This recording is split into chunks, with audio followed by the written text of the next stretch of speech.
और चलिए अब सीधे रुख करेंगे इस वक्त की बड़ी खबर की ओर। राजधानी भोपाल से ये खबर सामने आ रही है, जो आपको बता दें आईपीएस रचना ठाकुर की नवीन पदस्थापना एमपी मानव अधिकार आयोग का बनाया गया एसपी।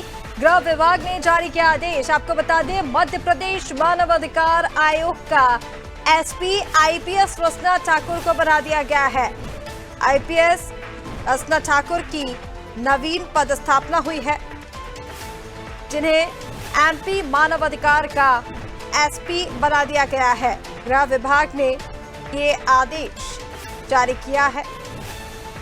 रचना ठाकुर को मानवाधिकार आयोग में पुलिस अधीक्षक बनाया गया। भारतीय पुलिस सेवा यानी आईपीएस की अधिकारी रचना ठाकुर की नवीन पदस्थापना के आदेश गृह विभाग की ओर से जारी किए गए हैं। उन्हें सहायक पुलिस महानिरीक्षक पुलिस मुख्यालय भोपाल से स्थानांतरित करके पुलिस अधीक्षक मानवाधिकार आयोग मध्य प्रदेश भोपाल बना दिया गया है।